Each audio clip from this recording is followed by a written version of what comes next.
रामायण की कथा तो सभी ने सुनी या पढ़ी होगी, जिसमें श्री राम और माता सीता के जीवन से जुड़ी पहलुओं को दिखाया गया है। उन्हीं में से एक कहानी में बताया गया है कि कैसे मर्यादा पुरुषोत्तम राम अपनी सीता को एक धोबी की बातों में आकर अयोध्या छोड़कर जाने को कह दिए थे। लेकिन क्या आपको पता है कि वो धोबी के रूप में जन्मा एक पक्षी था, जिसकी शराब से ही माता सीता को वन में भटकना पड़ा था। जी हाँ, आपने सही सुना, माता सीता को श्राप मिला था। आज हम आपको बताएंगे कि देवी सीता को किस पाप की सजा मिली थी जो उन्हें वन में भटकना पड़ा। मिथिला नगरी में जनक राजवंश का राजा हुआ करता था। उन्हीं में से एक राजा सिरधवई थे। एक बार यज्ञ के लिए वो जमीन जोत रहे थे। उसी समय वहाँ से एक छोटी कन्या निकलती है। उस सुंदर कन्या को देखकर राजा बहुत खुश हुए। उन्होंने कन्या को अपनी पुत्री बना लिया। उसका नाम सीता रखा। एक दिन सीता अपनी सहेलियों के साथ बगीचे में खेल रही थी। वहाँ उन्होंने एक तोते का जोड़ा दिखाई दिया जो बहुत ही खूबसूरत था। वो दोनों पक्षी एक पर्वत की चोटी पर बैठकर बात कर रहे थे। पृथ्वी पर श्री राम नाम से विख्यात एक बड़े सुंदर राजा होंगे। उनकी महारानी का नाम सीता होगा। श्री राम सीता के साथ कई वर्षों तक राज्य करेगी। धन्य है वो जानकी देवी और धन्य है वो श्री राम। तोते की ये बात सुनकर सीता ने सोचा कि ये दोनों तो मेरे ही बारे में बात कर रहे हैं। इन्हें पकड़कर मैं इनसे अपने जीवन से जुड़ी सारी बातें पूछ सकती हूँ।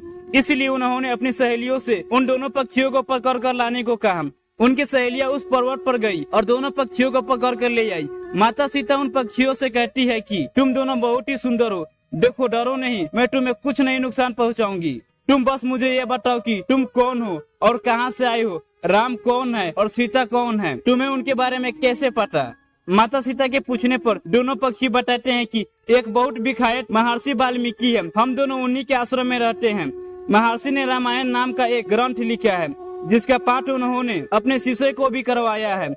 उन पक्षियों ने सीता को ये भी बताया कि इस ग्रंथ में महर्षि वाल्मीकि ने बताया है कि महर्षि ऋषि संघ के द्वारा किए गए पुत्रसित यज्ञ से प्रसन्न होकर भगवान विष्णु राम, लक्ष्मण, भरत और शत्रुघ्न ये 4 मानव शरीर धारण कर पृथ्वी पर जन्म लेंगे। बड़े होने पर श्री राम महर्षि विश्वामित्र और अपने छोटे भाई लक्ष्मण के साथ हाथ में धनुष लिए मठिला आएंगे और शिव जी के धनुष को तोड़कर सीता से विवाह करेंगे। फिर उस पक्षी के जोड़े ने कहा, हे सुंदरी, हमने तुम्हें सब कुछ बता दिया, अब हमें छोड़ दो, हम जाना चाहते हैं। पक्षियों की बात सुनकर माता सीता के मन में और भी बातें जानने की इच्छा हुई। उन्होंने दोनों पक्षी से पूछा कि राम कहाँ होंगे, वो किसके पुत्र हैं, कैसे वो मठिला आकर जानकी से विवाह करेंगे। नर तोता बोला कि श्री रामचंद्र के मुख कमल के समान सुंदर, नेत्र बड़े बड़े और खिले हुए, नासिक ऊंची, पतली भुजाएं घुटने तक, गला शंख के समान होगा। मैं उनका क्या वर्ण करूं, जिनके गुणों का बखान 100 मुख वाला भी नहीं कर सकता है। दोनों पक्षी कहते हैं कि जानकी देवी धन्य है जो जल्दी ही रघुनाथ जी की पत्नी बनकर उनके साथ कई वर्षों तक राज करेगी। लेकिन तुम कौन हो। पक्षियों की बात सुनकर सीता ने कहा कि जिसे तुम जानकी कह रहे हो वो मैं ही हूँ। माता सीता उन्हें कहती है कि मैं तुम दोनों को तब तक नहीं छोड़ूंगी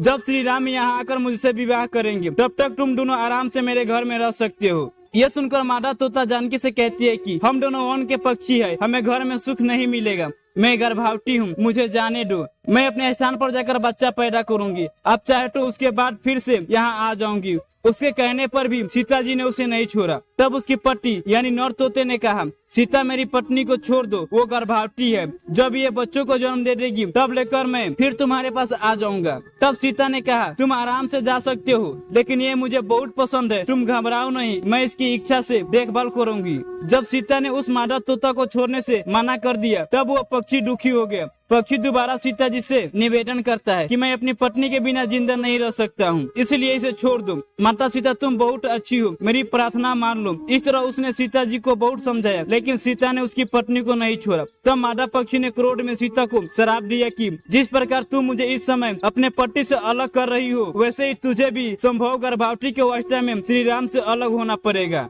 कुछ दिन बाद पति से बिछड़ने के दुख में मादा पक्षी के प्राण निकल गए। पत्नी की मौत हो जाने पर नर पक्षी दुखी हो गया। फिर वो सीता जी से बोला कि मैं मनुष्य से भरी श्री राम की नगरी अयोध्या में जन्म लूंगा। मेरे ही कारण तुम्हें पति के वियोग का दुख उठाना पड़ेगा। ये कहकर वो वहाँ से उड़ जाता है। कुछ साल बाद उसका जन्म अयोध्या में धोबी के घर में हुआ। उस धोबी के कारण ही सीता जी का अपमान हुआ। उन्हें अपने पति श्री राम से अलग होना पड़ा। उस तोते का श्राप ही सीता जी के पति श्री राम से बिछड़ने का कारण बना। इसलिए जब माता सीता गर्भवती थी तो उन्हें भी अपने पति से दूर वन में रहना पड़ा।